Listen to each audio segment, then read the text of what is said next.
안녕하세요. 안녕하세요. 오늘 어떤 게 궁금하신가요? 섭식장애란 정확히 어떤 것인가요? 제가 섭식장애를 진단받은 지 5년이 지나가지고 그것 때문에 궁금해서 네. 섭식장애, 우리가 식이장애라고도 하는 거죠. 먹는 것에 어려움이 있을 경우에 섭식장애, 식이장애라고 합니다. 피치님이 질문하신 내용에 대해서 이렇게 설명드리기 위해서 가져나온 책이 정신질환의 진단 및 통계 편람이라고 하는 책인데요. 정신건강의학과 전문의들과 심리학자들이 정신장애를 진단하는 기준책입니다. 여기에 보시면 섭식장애는 크게 세 가지로 구분할 수 있습니다. 신경성 식욕부진증, 신경성 폭식증, 폭식장애 이렇게 구분할 수 있는데요. 식욕부진하면 뭐가 떠오르세요? 거식증. 맞습니다. 식욕부진으로 음식을 계속 거부하는 신경성 식욕부진증. 그리고 두 번째로는 신경성 폭식증. 어떤 걸까요? 계속 먹는 걸 얘기하는 거니까. 그런데 세 번째로는 폭식장애가 있어요. 이 두 번째도 신경성 폭식증, 세 번째도 폭식장애가 있는데 사실 이 폭식장애는 예전 정신장애 진단 기준집에는 들어가지 않았던, 이게 오판이 되면서 새롭게 들어온 장애입니다. 자, 어떤 차이가 있냐면요. 신경성 폭식증은 우리가 소위 말해서 먹토, 폭토. 뭐죠? 먹토, 폭토가? 먹고 토하는, 폭식하고 토하는 거. 그렇죠. 바로 그것이 신경성 폭식증이고요. 폭식장애는 계속 먹기만 하는 겁니다. 보통 계속 드시기만 하시는 분들은 이제 굉장히 체중이 올라가잖아요. 그래서 이거는 내과적인 문제다, 비만이다, 이렇게만 구분을 해서 이건 정신장애가 아니라고 생각했는데, 물론 그분들이 이제 비만의 문제, 내과적인 문제도 있기는 하지만 계속 폭식하시는 분들의 심리적인 어려움이 있어서 이것이 새로운 진단 기준에 들어가게 됐어요. 자, 그러면은 피치님은 아까 섭식장애로 진단을 받으셨다고 했는데 거식증, 신경성 식욕부진증인가요? 아니요. 그러면 신경성 폭식증이나 폭식장애인데 피치님은 먹고 그에 따른 보상 행동을 하시나요? 아니면 계속 드시기만 하시나요? 저는 먹고 토하는 편이에요. 그러면 신경성 폭식증이라고 할 수 있습니다. 자, 신경성 폭식증이 어떤 것인지 진단 기준을 하나씩 설명드리면서 또 피치님의 얘기도 중간에 들으면서 한번 살펴보도록 하겠습니다. 신경성 폭식증의 진단 기준은 여러 가지가 있는데요. 가장 먼저 나오는 진단 기준은 반복되는 폭식 사파. 이 사파라는 것은 하나의 사건, 발생하는 일을 말합니다. 그래서 반복적으로 폭식을 한다, 이건데요. 그런데 이 폭식 사파는 다음 두 가지로 특징이 지어진다, 이렇게 되어 있어요. 자, 첫 번째로는 일정 시간 동안, 2시간 이내에 보통 대부분의 사람이 유사한 상황에서 동일한 시간 동안 먹는 것보다 분명하게 많은 양의 음식을 먹음. 피치님은 해당이 되시나요? 네. 예를 들어서 폭식을 한번 시작할 때 어느 정도로 좀 드시는 거죠? 2, 3인분. 한 끼에 다 먹는 거. 한 끼에? 그럼 시간으로 따지자면은 대략? 저는 30분에서 1시간? 그럼 첫 번째는 해당이 되고요. 자, 폭식 사파 두 번째 진단 기준은요. 사파 중에 먹는 것에 대한 조절 능력의 상실감을 느낀. 예를 들어서 먹는 것을 멈출 수 없거나 무엇을 혹은 얼마나 많이 먹어야 할 것인지를 조절할 수 없는 느낌. 자, 어떠세요? 네, 맞는 것 같아요.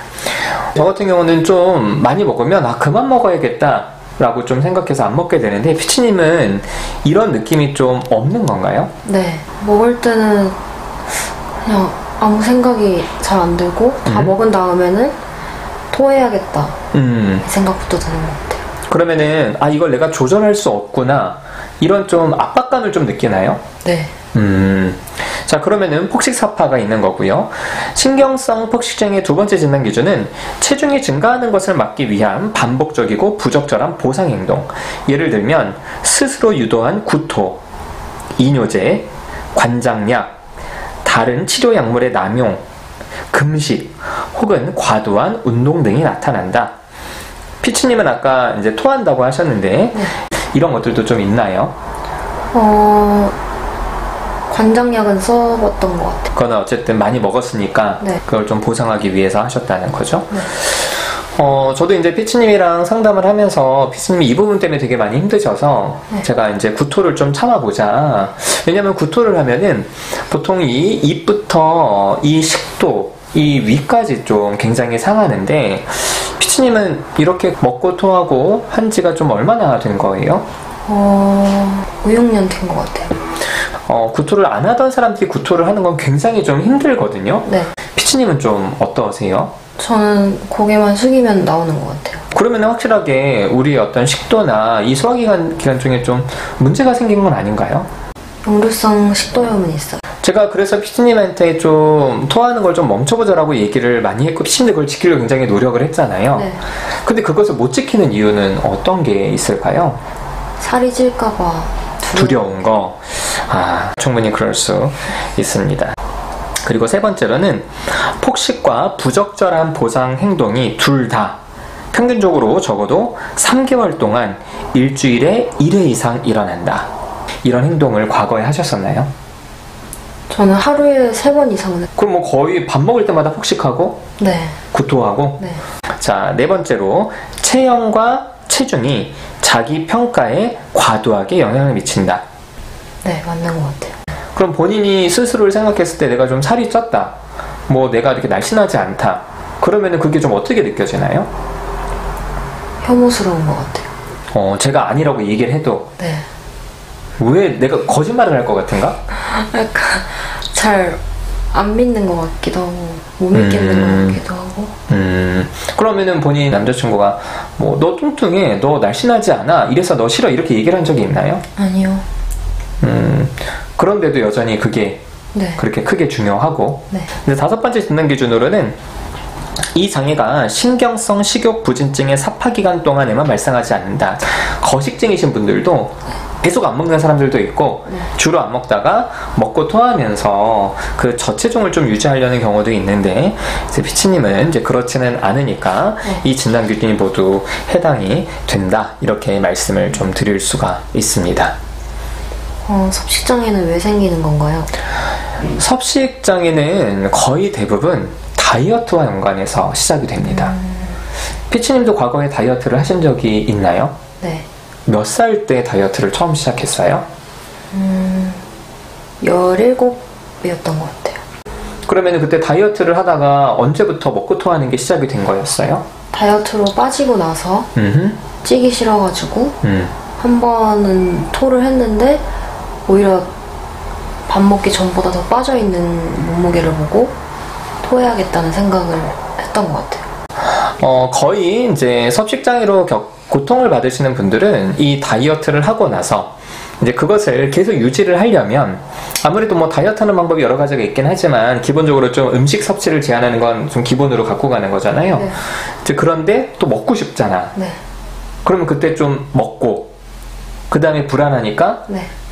토를 하게 되는데, 근데 피치님은 이때 토를 한번 했더니 체중이 내려가서 그때부터 이거구나, 네. 발견했다, 이렇게 이제 계속 하신 거죠. 그래서 이 섭식장애는 다이어트가 없었던 시대에는 이 섭식장애 진단 기준조차 없었습니다. 섭식장애는 다른 정신장애들에 비해서 비교적 아주 최근에 생겨난 심리적인 어려움이라고 할 수 있죠. 그럼 섭식장애는 어떻게 치료해야 하나요? 섭식장애 치료는 가장 기본적으로 전제되어야 될 것이 정상식입니다. 정상식, 어떻게 하는 걸로 알고 계시죠? 정상적으로 밥을 먹는 거. 그렇죠? 그럼 보통 하루에 정상적으로 보통 사람들이 몇 끼를 먹죠? 3끼. 아침, 점심, 저녁, 이 3끼를 먹는 거. 현대인들 중에는 아침을 거르는 분들이 있기도 하지만 섭식장애이신 분들이 그것을 극복하는 과정에서는 저는 반드시 아침, 점심, 저녁 3끼를 다 드시라고 합니다. 이렇게 3끼를 다 드시면서도 식사 사이사이마다 간식, 저는 드시라 그래요. 예를 들어서 살 많이 찌는 음식, 그래서 옛날에 다이어트 할 때 절대 안 먹었던 음식 뭐가 있죠? 치킨, 햄버거, 피자. 그렇죠. 그런 것들도 저는 드시라고 합니다. 이렇게 정상식을 하면서 간식까지 드시는 것이 섭식장애 치료에 있어서 기본 원리라고 할 수 있습니다.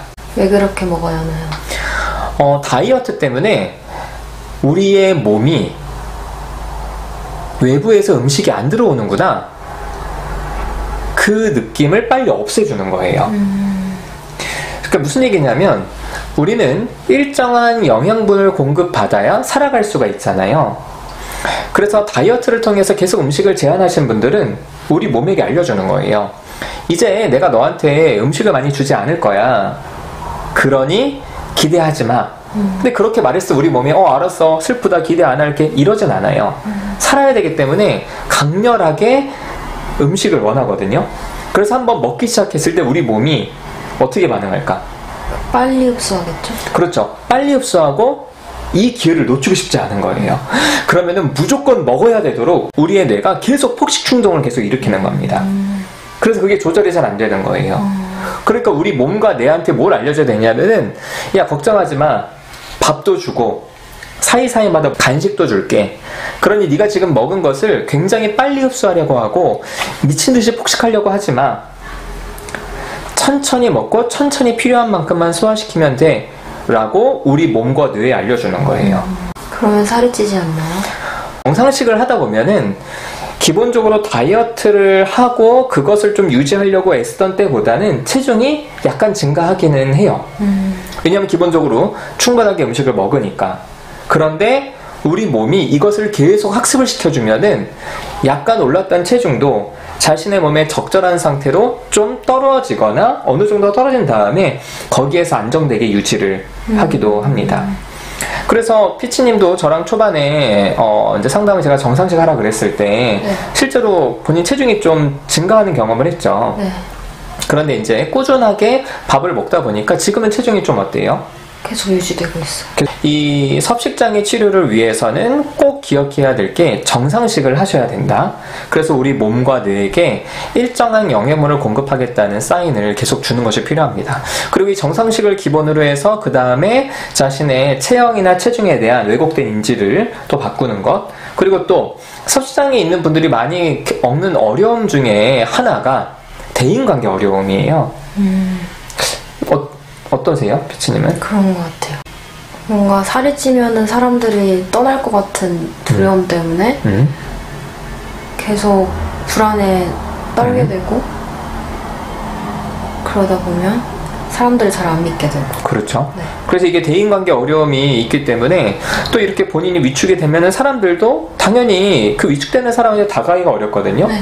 그럼 또 피치님은 역시 내가 살쪄서 그래. 네. 사람들이 날 싫어할 거야. 이렇게 이제 생각을 하죠. 그래서 이 체중이나 체형에 대한 왜곡된 인지를 바꾸는 것과 동시에 집단 상담을 통해서 계속 사람들과 관계를 맺도록 하는 거. 그리고 또 집단하다 보면은 피치님이 보기에도 좀 뚱뚱하거나 그렇게 날씬하지 않은 분들도 있잖아요. 근데 그분들이 관계를 잘 맺는 거를 또 보기도 하죠. 네. 그럼 좀 어떤 생각이 드세요? 관계를 맺는 데에는 체중과 체형이 그닥 중요하지 않다는 건 알겠는데 저에게는 크게 와닿지 않는 것 같아요. 그래서 피치님도 좀 그런 사람들을 관찰을 하기도 하고 본인도 직접 사람들과 관계를 맺으면서 그거를 직접 경험하는 것들은 매우 중요합니다. 정상식을 기본으로 왜곡된 인지와 대인관계 훈련을 하는 것이 섭식장애 치료의 가장 기본적인 과정이라고 할 수 있습니다. 더 궁금하신 건 없으세요? 네, 없습니다. 섭식장애는 꽤 많은 현대인들을 괴롭히는 마음의 어려움 중에 하나입니다. 많은 분들이 뭐 너는 음식도 하나 뭐 조절을 못하냐 뭐 이런 어떤 비난들을 좀 쉽게 하시는 경우도 있는데 절대로 그렇게 비난하셔서는 될 문제는 아니고요.